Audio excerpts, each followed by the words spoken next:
I will get back in the car with it running.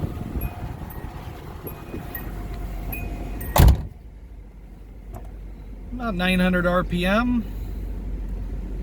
Got about a little over quarter tank, and then once it gets below a quarter, it's kind of ingenious. This little gauge does higher detail down here, and it'll read below a quarter, and it works perfectly.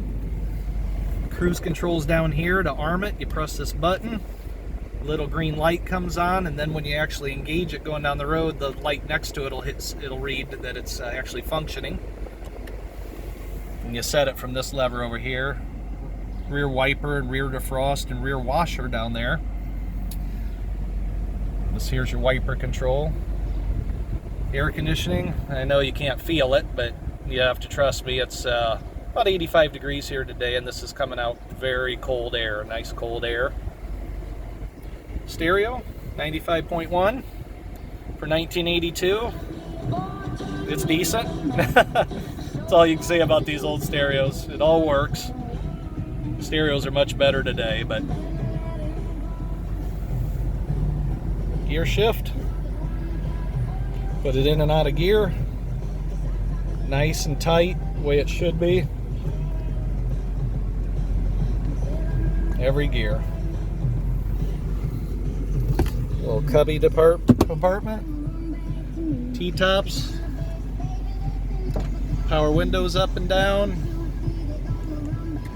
They don't struggle at all. They go up and down like they should.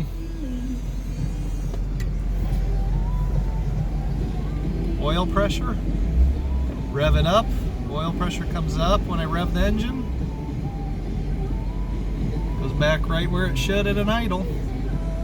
Same thing with the volts, right where it should be. Clock works fine also. All the warning lights work, check engine lights, none of that's on, of course. And then you can hit this check button and it'll go through stop lights, headlights, tail lights, water, and then it says okay. So it's all good.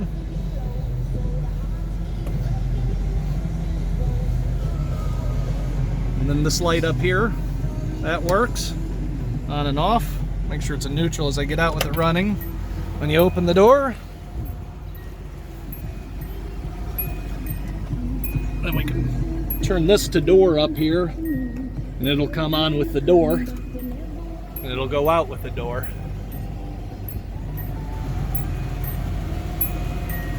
Then better shot of the interior. Like I said, it's hard to see these carpets. You have to ignore these old mats, but these carpets are like brand new underneath. It's always had mats. He actually had two sets. He had a piece of carpet under the mat and then the mat. So there you are. That should be just about everything. Like I said, I don't think there's a better one. And oh yeah, by the way, the power antenna works like it should too. Usually these don't work. When I shut off the car, you'll see it go down. So I'll go ahead and shut it off. And shut it down. There goes the power antenna. Just like it should.